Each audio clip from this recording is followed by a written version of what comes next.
Naik sir, खूप खूप धन्यवाद या सगळ्या अपडेट्स बद्दल। आणि आता वळूयात आणखीन महत्त्वाच्या अपडेटकडे। इराण, अमेरिका आणि इस्रायल यांच्यामधले हे युद्ध सुरू असताना त्याचे परिणाम अवघ्या जगावर दिसतात आणि भारतासाठी यातला सगळ्यात मोठा परिणाम आहे गॅस टंचाई। आखाती युद्धामुळे भारतात नैसर्गिक वायूचा तुटवडा निर्माण झालाय। याचा सगळ्यात मोठा फटका बसलाय हॉटेलिंगला। अनेक हॉटेल्स तात्पुरती बंद झाली आहेत। काही हॉटेल्सना पदार्थांच्या यादीत कपात केली आहे। ज्या पदार्थांना जास्त गॅसची गरज असते किंवा गॅस सतत सुरू ठेवावा लागतो, हे पदार्थ सध्या बंद करण्यात आले। त्यामुळे स्विगी आणि झोमॅटोच्या डिलिव्हरी पार्टनर्सना फटका बसतोय। ऑर्डर्सची संख्या घटली आहे। परिणामी एरवी दिवसाला 25 ते 30 ऑर्डर्स असायच्या, तो आकडा आता 8 ते 10 वर आलाय। लग्नाचे हॉल्स, कार्यालयाचे कॅन्टीन्स यांच्यात सुद्धा फटका बसलाय।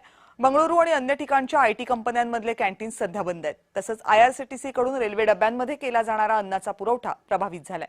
आयआरसीटीने कंत्राटदारांना पर्यायी इंधन वापरण्याचे आदेश दिलेत, पण ते सोपं नाहीये, कारण इंडक्शन सारख्या उपकरणांवर जेवण तयार व्हायला वेळ बराच लागतो आणि मोठ्या प्रमाणावर जेवण बनवणं सहज शक्य नाहीये।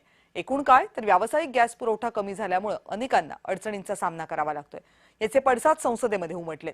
सरकारला तेल आणि गॅस पुरवठा सुरळीत ठेवणं जमत नाहीये अशी टीका राहुल गांधींनी केली, तर सरकारकडून स्थिती व्यवस्थित हाताळली जाते असं उत्तर केंद्रीय पेट्रोलियम मंत्री हरदीप सिंग पुरी यांनी दिलं।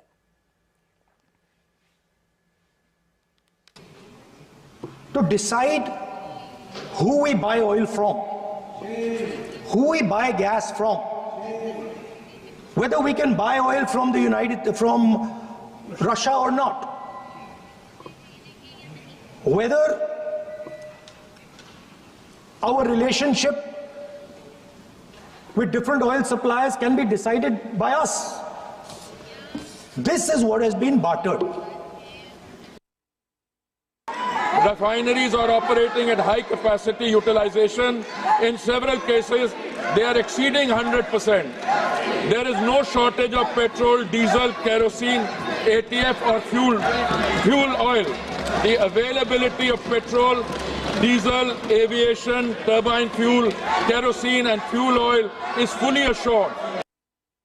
In the last 5 days, LPG production has been increased by 28% through refinery directive, and further procurement is actually underway. Modi government's foremost priority is that the kitchen of India's 33 crore families, especially the poor and the underprivileged, do not face any shortage. दरम्यान Indian oil या भारतातल्या सगळ्यात बलाढ्य सरकारी तेल कंपनीनं निवेदन जारी केले। घरगुती गॅस सिलेंडरच्या पुरवठ्याला आमचं कायमच प्राधान्य असेल। सर्व तेलशुद्धीकरण प्रकल्पांना उत्पादन वाढवण्याचे निर्देश आम्ही दिलेत। घरगुती गॅस सिलेंडरच्या साठ्यावर आम्ही लक्ष ठेवून आहोत।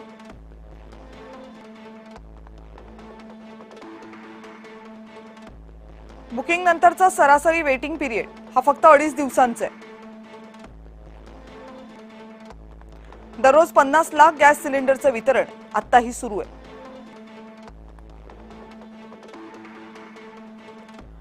घाबरून बुकिंग वाढवू नका, प्रत्येक खरीखुरी मागणी आम्ही पूर्ण करू। गॅस सिलेंडरची साठेबाजी होऊ नये म्हणून कठोर पावलं आम्ही टाकतोय। गॅस सिलेंडर चढ्या दराने विकले जाऊ नयेत यावरही आम्ही लक्ष ठेवून आहोत। तक्रारीसाठी 1800-233-3555 या टोल फ्री क्रमांकावर संपर्क साधावा। भारतामध्ये कच्चं तेल साठवण्यासाठी सामरिक साठे उभारण्यात आले, पण गॅसचे तसे साठे नाही। ज्या प्रकल्पांमध्ये गॅसचं शुद्धीकरण होतं तिथे काही प्रमाणात गॅस साठवून ठेवलेला असतो, पण त्याला आपत्कालीन किंवा सामरिक साठे नाही म्हणता येत। भारतात वाहतुकीत असणाऱ्या गॅसला धरून जवळपास 21 दिवस पुरेल इतका गॅसचा साठा एरवी उपलब्ध असतो। रोजच्या रोज गॅस आयात होत असतो, त्यावर प्रक्रिया केली जाते, मग तो देशातील सर्व ठिकाणी पाठवला जातो। असं साधारण गॅस क्षेत्राचं मॉडेल आहे। गेल्या काही महिन्यांपासून केंद्र सरकार गॅसचे साठे उभारण्याचा विचार करते, पण त्यावर निर्णय व्हायला नंतर प्रत्यक्ष बांधकामाला वेळ लागणार आहे। का नाही आहेत भारतामध्ये गॅसचे सामरिक साठे यावर एक नजर टाकूया। विकसित देश रिक्त गॅस विहिरींमध्ये साठा करतात, पण तशी सोय भारतामध्ये सध्या नाहीये।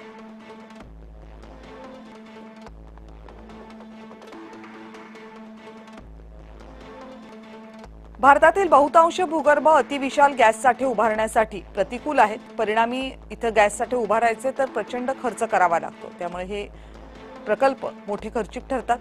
भारतात गॅस पाईपलाईनचं जाळं म्हणावं तितकं नाहीये. त्यामुळे साठवलेला गॅस हा इतरत्र सहज नाही पोहोचवता येत.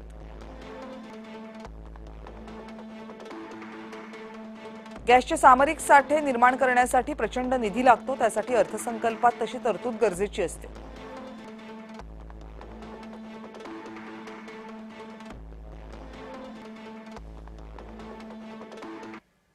भारत सध्या किती तेल आयात करतो त्यावरही एक नजर टाकूया.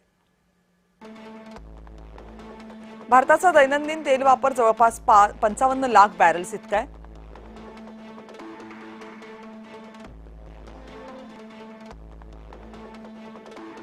सध्याच्या घडीला भारत 40 देशांमधून कच्चं तेल आयात करतो. एकूण आयातीपैकी 70% तेल हे होर्मुझच्या सामुद्रधुनीबाहेरून येतं. भारताचा दैनंदिन नैसर्गिक वायूचा वापर हा 189 दशलक्ष घनमीटर आहे. 97.5 दशलक्ष घनमीटर वायूचं देशांतर्गत उत्पादन आहे. सध्या जवळपास 47.4 दशलक्ष घनमीटर पुरवठ्यावर परिणाम आहे.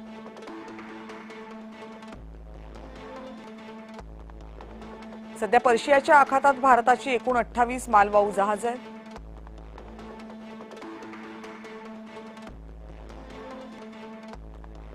चोवीस जहाजं होर्मुझ सामुद्रधुनीच्या पश्चिमेला आहेत. त्यावर 677 भारतीय खलाशी आहेत.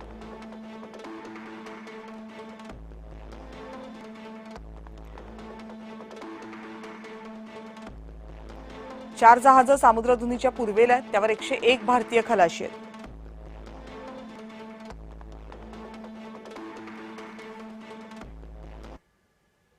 इथेच थांबूयात या बुलेटिनमध्ये. पाहत रहा जय महाराष्ट्र.